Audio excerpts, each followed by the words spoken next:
सुप्रभात बच्चों, कैसे हो आप सब।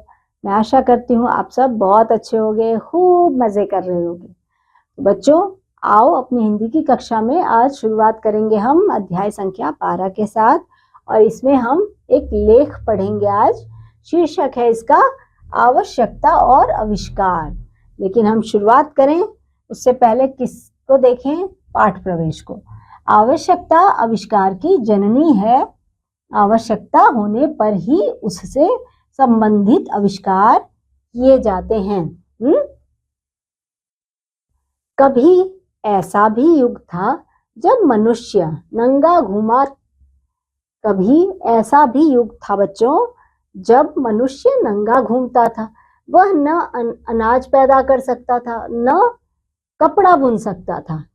पहले कैसा युग था बच्चों, जब इंसान जो था वो नंगा घूमा करता था, यानी ना उसके पास कपड़े होते थे, ना ही वो अनाज पैदा कर सकता था और ना ही वो कपड़ा बुन सकता था। जंगली जानवरों का क्या करता था वो, शिकार। जंगली जानवरों का शिकार करके वह अपना पेट पालता था और जानवरों की तरह झाड़ियों और गुफाओं में रहता था। जैसे जानवर रहते हैं ना, वैसे ही रहा करता था।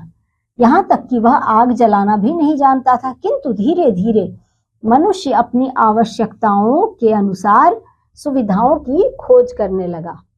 धीरे धीरे क्या हुआ बच्चों कि जब आवश्यकता आती गई तो उस तरह से वो अपनी सुविधाओं के अनुसार खोज करने लगा, मतलब नई नई चीजों को जानने की कोशिश करने लगा। आज के युग में हमें जितनी सुविधाएं सुलभ हैं, मतलब बहुत आसानी से हमें सब सुविधाएं मिल रही हैं, 100-200 वर्ष पहले वे सब नहीं थी। जब 100-200 पहले की बातें हम अगर जानते हैं तो उस समय ऐसी सुविधाएं नहीं थी। आज का युग विज्ञान का युग है। बिजली, रेडियो, हवाई जहाज, रेल आदि सब विज्ञान की देन है बच्चों। मनुष्य आज टेलीफोन के द्वारा इंग्लैंड और अमेरिका में बैठे व्यक्ति से बातें करता है। आज बच्चों हम क्या करते हैं, टेलीफोन की मदद से इंग्लैंड, अमेरिका, कहीं पे भी बैठे लोगों के साथ हम क्या करते हैं बच्चों, फोन पर बात कर लेते हैं आसानी से। हवाई जहाज में बैठकर कुछ ही समय में हम दुनिया में कहीं भी सैर कर लेते हैं और रेडियो और टेलीविजन से घर बैठे विश्व के समाचार सुनते हैं। पूरे विश्व भर में क्या हो रहा है उन सब के बारे में हम समाचार हर जगह का कहाँ से सुन लेते हैं, रेडियो से सुन लेते हैं और टीवी में देख लेते हैं बच्चों। यात्रियों को चांद पर टहलते हुए भी देखते हैं। कैसे, टेलीविजन पर। आप बटन दबा देते हो। कितने आश्चर्य की बात है कि आज मनुष्य चांद की यात्राएं कर रहा है और पृथ्वी से टेलीविजन द्वारा यात्रियों को चांद पर टहलते हुए हम देखता है। आप बटन दबा देते हो और बिजली के प्रकाश से आपका कमरा जगमग करने लगता है। हम कमरे में आते हैं बच्चों तो हम ऐसे बटन दबाते हैं और हमारा कमरा जो है जगमगा उठता है बिजली से।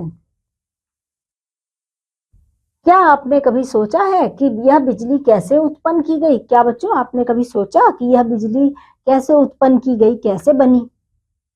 यह एकदम नहीं हो गया है। यह एकदम नहीं हो गया।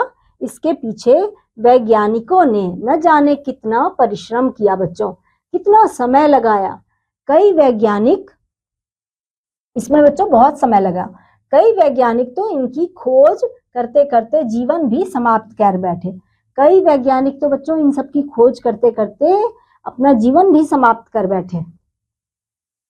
मनुष्य के विकास की कहानी विज्ञान और खोज की कहानी से जुड़ी है। मनुष्य जब जंगलों में रहता था और जानवरों का शिकार करता था तो उन्हें पीठ पर लादकर घर ले जाता था। जब पहले बच्चों मनुष्य की विकास की कहानी क्या है, विज्ञान और खोज की कहानी से जुड़ी हुई है। मनुष्य क्या करता था, जब पहले जंगलों में रहता था तो जानवरों का वो शिकार किया करता था और उन्हें पीठ पर लाद कर घर ले जाता था। किंतु यदि कोई बड़ा जानवर मारता था तो वो उसे पीठ पर लादने की बजाय घसीट कर लाता था। इस प्रकार घसीटने से जानवरों के शरीर छिल जाते थे और बहुत सारा मांस बेकार चला जाता था। आवश्यकता आविष्कार की जननी है। जब मनुष्य ने सोचना शुरू किया होगा कि किस प्रकार दूर मारे गए शिकार को घर ले जाएं, जब उन्होंने ऐसे ध्यान दिया कि जब दूर कहीं शिकार करते हैं हम और मांस को लेकर जाते हैं, तो पशु जब मार के ले जाते हैं तो वो घसीट के ले जाते हैं और वो रगड़ खाता है, तो ऐसे काफी सारा मांस खराब हो जाता है।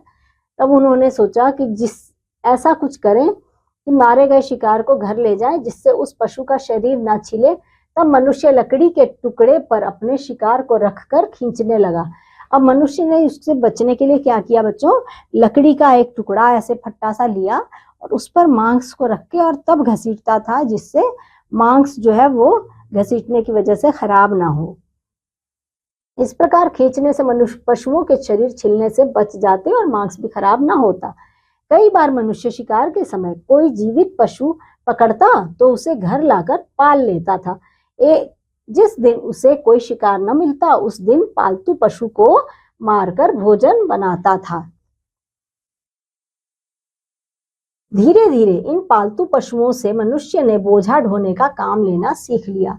अब कुछ कुछ पशुओं को पालने का शुरू किया जो उन्होंने काम। तो ऐसे में क्या होता था बच्चों, जब मनुष्य को बोझा ढोने का काम लेना सीख लिया, तो उन्होंने उस बोझा को ढोने के लिए क्या किया कि जानवरों की भी मदद लेनी शुरू कर दी। जब वह कोई भारी पशु मारता तो उसे पीठ पर लाद कर घर ले आता। अब जानवरों की मदद से वो क्या करते थे बच्चों, जब कोई बड़ा और भारी पशु मारते तो उसको उसकी पीठ पर, जानवर के पीठ पर लाद कर तब घर लेकर आते। धीरे धीरे उसने पालतू पशुओं से किसी लकड़ी पर रखे शिकार को खींचने का काम भी लेना आरंभ कर दिया। अब उसने क्या किया बच्चों, पालतू पशुओं से किसी लकड़ी पर रखे शिकार को खींचने का भी काम लेना। जो लकड़ी पर पशु को वो मारा हुआ पशु होता था ना, उसको भी जानवरों की सहायता से ही खींचना आरंभ कर दिया, मतलब गाड़ी जैसी बना ली। आज भी साइबेरिया और टुंड्रा में इस प्रकार की बिना पहिए की गाड़ियां चलती हैं, जिन्हें कुत्ते या रेनडियर खींचते हैं। जो कुत्ते होते हैं ना बच्चों, वो या रेनडियर जो होते हैं, वो इस तरह की गाड़ी, जो लकड़ी का पट्टा होता है और उस पे कोई सामान होता है या शिकार होता है, उसे घसीट के वो लेके जाते हैं। इस तरह की गाड़ियां वहां चलती हैं आज भी, जो कि बिना पहिए की गाड़ियां होती हैं और चलती हैं, जिन्हें कुत्ते या रेनडियर खींचते हैं। पुराने युग की तरह लकड़ी के कुछ टुकड़ों को जोड़कर बनाई गई इस गाड़ी को स्लेज कहते हैं बच्चों। क्या कहते हैं? स्लेज। मनुष्य ने किसी दिन देखा होगा कि लकड़ी के टुकड़े को घसीटने की बजाय गोल लकड़ी को लुढ़का कर ले जाना सरल है। अब ऐसे में क्या हुआ कि जब उन्होंने देखा कि घसीट के लेने की बजाय अगर हम लकड़ी के टुकड़े को गोल गोल कर लेते हैं तो उसको हम लुढ़का कर ले जाते हैं तो वो ज्यादा सरल है, तो भी लकड़ी के गोल टुकड़े को अपनी बेपहिए वाली गाड़ी में जोड़ लिया। अब उन्होंने देखो बिना पहिए वाली गाड़ी में ऐसे लकड़ी का गोल किया और उसको उसमें जोड़ा। इस प्रकार पहिए का क्या हुआ बच्चों? आविष्कार हुआ। आविष्कार हुआ पहिए का। इन्हीं दिनों मनुष्य ने नदी नालों में बहते हुए बड़े बड़े लकड़ी के टुकड़ों को देखकर लकड़ी के ही नाव भी बना ली। अब उन्होंने बड़ी बड़ी लकड़ियों को देखा और नदी नालों में बहते हुए बड़े बड़े लकड़ियों को टुकड़े को लकड़ी की नाव भी बनाने में प्रयोग कर लिया, जिससे नदी की धारा के साथ वह दूर दूर की यात्राएं करने लगा। कभी मनुष्य ऊंट, घोड़े और गधे की पीठ पर सवारी करता था उनको, अथवा उन पर बोझा ढोता था, परंतु पहिए का आविष्कार होने से इन्हीं पशुओं द्वारा पहिएदार गाड़ियां चलने लगी। मनुष्य जिस यात्रा को पैदल चलकर महीनों में पूरा कर पाता था, वह गाड़ियों का प्रचलन हो जाने पर बहुत सरल हो गई और कम समय में पूरी होने लगी। किंतु विकास का क्रम यहीं समाप्त नहीं हो जाता। विकास का क्रम बच्चों यहीं समाप्त नहीं हो जाता। मनुष्य निरंतर अपनी सुविधाओं के लिए नए नए आविष्कार करता रहा है। पहियों का आविष्कार होने के पश्चात एक दिन वह भी आया जब एक अंग्रेज नवयुवक ने भाप की शक्ति से चलने वाले इंजन का आविष्कार किया। भाप से इंजन का आविष्कार किया बच्चों किसी अंग्रेज ने। सन 1814 में एक इंजन द्वारा यात्रियों से खचाखच भरी रेलगाड़ी को खींचते हुए देखने के लिए सैकड़ों व्यक्ति इकट्ठे हो गए थे। यह इंजन जॉर्ज स्टीफेंस ने तैयार किया था बच्चों। ये इंजन, ये देखो, इसे जॉर्ज स्टीफेंस ने तैयार किया था और वह स्वयं इंजन को चला रहा था। भारत में पहली रेलगाड़ी सन 1853 में मुंबई और थाने के बीच चली थी।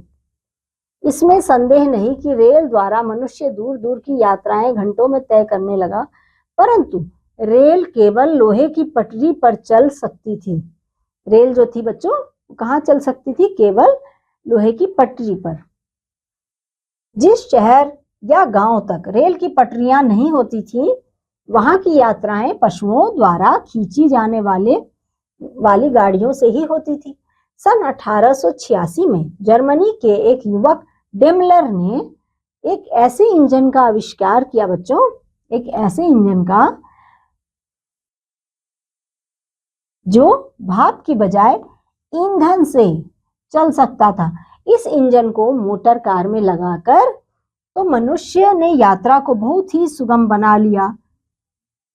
साल 2 साल में ही मोटर कारों की भरमार हो गई और मनुष्य जहां रेल से नहीं जा सकता था, सड़क मार्ग द्वारा उन सभी स्थानों पर पहुंचने लगा। पृथ्वी और जल पर महीनों की यात्रा घंटों में होने लगी। केवल इतना ही नहीं, आकाश में उड़ने वाले पक्षियों को देखकर मनुष्य पंख लगाकर हवा में उड़ने की चेष्टा करने लगा। अब देखो बच्चों, जो मोटर गाड़ी का भी जो आविष्कार हुआ, तो मनुष्य ने क्या किया, अपनी यात्रा को बहुत ही उससे सुगम बना लिया, मतलब आसान बना लिया। और 2 सालों में ही मोटर कारों की क्या हो गई, भरमार हो गई, बहुत बनने लगी कारें।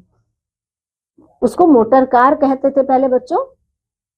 सड़क द्वारा उन सभी स्थानों पर पहुंचने लगे लोग। पृथ्वी जल पर महीनों की यात्रा करके लोग एक दूसरी जगह पर पहुंचते थे और वो अब घंटों में होने लगी, मतलब कुछ ही घंटों में वो अपनी यात्राएं पूरी कर लेते थे।